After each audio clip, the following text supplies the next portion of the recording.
There are 5 rules to a happy life. 5 gabay para sa masayang buhay. The first one is free your heart from hatred. Magpatawad ka, huwag ka magtatanim ng sakit ng loob. The second is free your mind from worries. Marami tayong mga takot sa buhay, hindi naman lahat yan magkakatotoo. Third is to free ourselves from greed and selfishness. Matuto tayong makontento sa buhay, matuto tayong magbigay, dahil mas nakaka-bless ang taong mapagbigay. Fourth is, you must free yourself from other people's expectations. Kailangan nating tanggapin, hindi lahat ng tao magugustuhan tayo. Pero dapat, wag nating ikasama ng loob yun. Not everybody will love you, but that's okay. Accept that, be happy. And number 5, we must free ourselves from sin. Kailangan nating tandaan, hindi tayo ginawa ng Diyos para pumunta sa impyerno. Papunta na tayo sa impyerno, binigay niya ang kanyang anak si Jesus para pigilan tayo na magtuloy-tuloy pumunta sa impyerno. Remember, we are not made for hell. We are made for heaven. The key word to be happy is to be free. Gusto mong maging masaya, maging malaya ka. Pero alam natin sa buhay na ito, hindi tayo malaya. Tayo'y nakakulong. Hindi lang naman po ang mga nakakulong ang hindi malaya.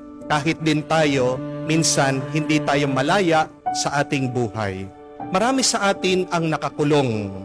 Ang tanong, saan? May 3 pagkakulong sa atin na nagiging dahilan ng ating lungkot. Ano po ito? Una, tayo'y nakakulong sa takot ng kamatayan. Amitin natin na marami sa atin ay nangangamba kung ano ang mangyayari sa atin bukas. At marami din sa atin nilalabanan ang kamatayan. Kaya nga, pag merong namatay at ililibing na, kung ano-ano yung mga superstition o paniniwala na ating ginagawa para daw walang sumunod sa atin. Meron ng wag mo daw idadaan ng kabaong kung saan siya pumasok. Kaya naman yung mga bintana sinisira. Doon inilalabas ang patay. Meron ng nagbabasag ng palayok.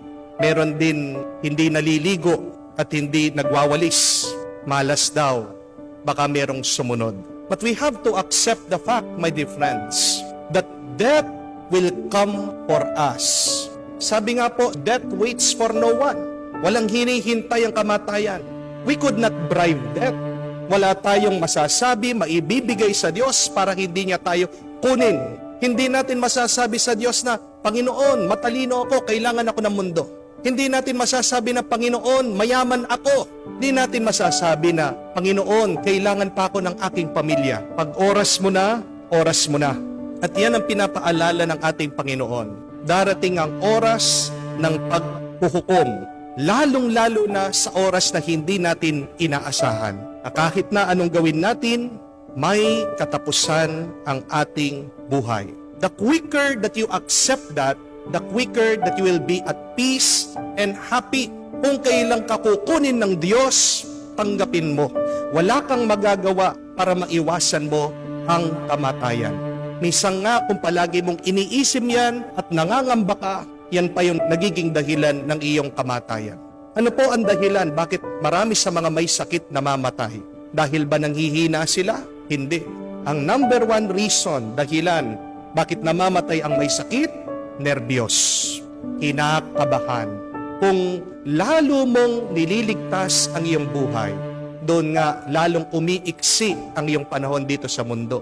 Yan ang sinabi din ng ating Panginoon, that those who try to save their life will lose it, but those who lose their life for the Lord will save it. Huwag mong hahabulin ng buhay at takasan ka niyan. Ang mahalaga, maging masaya ka, mabuhay kang masaya, diyan hahaba ang iyong buhay. Minsan nga, yung mga taong conscious sa kanilang pangangatawan, sa kanilang health, sila pa yung agad na kinukuha ni Lord. Di po ba? Kahit na anong gawin mo, pag oras mo na, oras mo na. Kung ikaw ay buhay ngayon, may dahilan pa ang Diyos. Continue your mission. Pero pangalawa, marami pa rin sa atin hindi malaya sa kasalanan. we are a prisoner of sin. What is sin? Sin is doing what you will and not God's will. Pinapaalalahanan tayo na huwag tayong lilingon sa kasalanan. Dahil pag lumilingon ka sa kasalanan, ibig sabihin, may kagustuhan ka na mabuhay sa pagkakasala. The devil has designed sin to be attractive and addictive. Hindi pwede yung patikim-tikim sa kasalanan. Dahil pag tinikman mo na yan, dire-diretso ka na, makukuha ng masama. Parang yung mga iba sa atin, di po ba? Alam na mataas ang presyon, may kolesterol. Pero pag nakakita ng lechon, anong sasabihin? Tikim lang. Pero yung tikim, pagkakita mo, yung buong lechon nauubos na. Marami sa inyo, may sakit na po sa paa, mataas ang uric. Pero pag nakakita ng mani, anong sasabihin? Tikim lang. Yung tikim, nauubos yung garapon. Di po ba? Ganyan ang kasalanan. Pag nabitag na tayo, nakuha na tayo ng masama, hindi na tayo pakawalan. Hindi pwede ang patikim-tikim sa kasalanan. Kung gusto nating maging masaya, kailangan nating lumaya din sa kasalanan. Iyan din ang dahilan. Bakit ang Diyos nagtatawang tao? Para tayo ay iligtas sa pagkakasala. Because the wages of sin is death. Gusto pa rin ng Diyos na magkaroon tayo ng buhay. Pero paano ka magkakaroon ng buhay at masayang buhay kung pabalik-balik ka sa pagkakasala? Ask for the grace to be free from sin. If you want to be free from sin, what should you do? Listen to the voice of God. Dahil may kasabihan that God knows our past but calls us by name. But the devil knows our name but calls us by our past. Ang Diyos, alam niya nakalipas mong pagkakasala mo, pero tinatawag ka niya sa iyong pangalan.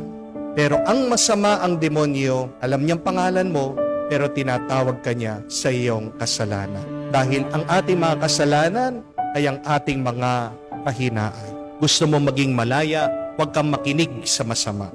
Makinig ka sa banal na Espiritu na nakatanim na sa iyong puso. But thirdly and lastly, tayo din po ay mga nakatali, hindi malaya sa ating nakaraan. A lot of us, though we are in the present, still live in our past. Meron pong isang nanay, nilapitan ako, at hinihiling po niya na ipagdasal ko yung kanyang anak na babae. Tinanong ko po, ano po ang problema ng inyong anak? At dito po umamin ang nanay, sabi niya, may depression po at anxiety ang aking anak. Ilang taon na po yung bata? Sabi po niya, 14 years old. Napakabata naman po para ma-depress. Napakabata naman po para magkaroon ng mga pangamba o nerbiyos sa buhay. At tinanong ko po, ano po bang nangyari? At dito din po inamin ng ina, nakamatay-matay pa lang po ng kanyang asawa, ang tatay ng bata. Sabi ko po sa nanay, hindi po depressed ang anak niyo. Meron siyang anxiety. Bakit? Dahil nagluluksa lang siya. That is the real condition of your daughter. Siya'y nangungulila. Siya'y nalulungkot.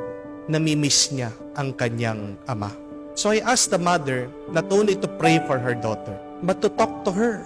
Sabi ko po, huwag niyang isusuppress yung kanyang mga nararamdaman. Kailangan niyang express. Kailangan niyang sabihin.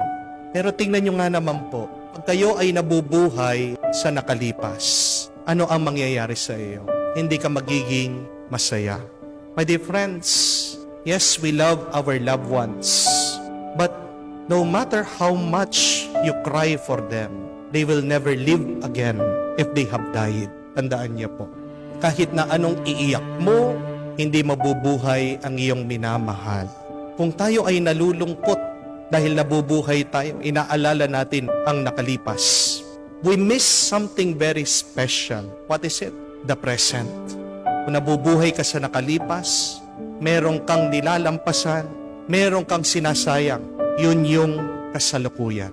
At ang pinakatotoo sa ating karanasan, huwag nating kalimutan, ay ang kasalukuyan. And the present is so quick and fleeting. Napakabilis ng kasalukuyan. It is the 1 second that is passing through. Pagkatapos ng isang segundo, yung isang segundong yon ay nakalipas na. Bakit mo sasayangin ang iyong buhay sa nakalipas? Kung may namatay na ating minamahal, ang pinakamagandang paraan para alalahanin sila ay pagpatuloy ang ating buhay na masaya. Di po ba? Paano magiging masaya ang kaluluwa ng ating minamahal kung nakikita tayong malungkot?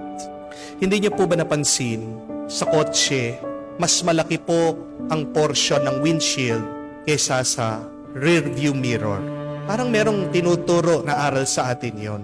Na ang buhay natin ay kailangan mong buhayin at maranasan. Ngayon, moving forward. Hindi ka pwedeng maglakbay, sumulong, umasenso, dumiretso kung palagi kang nakatingin sa nakalipas. Sabi po ni St. John Paul II, remember the past with gratitude, live the present with enthusiasm, and look forward to the future with confidence. Kung lilingon ka sa nakaraan, kailangan ka magpasalamat. Huwag kang mabubuhay doon. Kung ikaw ay nasa kasalukuyan, kailangan gawin mong masaya. Piliin mong buhayin ang iyong sarili, pinakamasaya na makakaya mo. And as we move forward to the future, habang ikaw ay naglalakbay sa kinabukasan, kailangan meron kang tiwala sa iyong sarili at pananampalataya sa Diyos.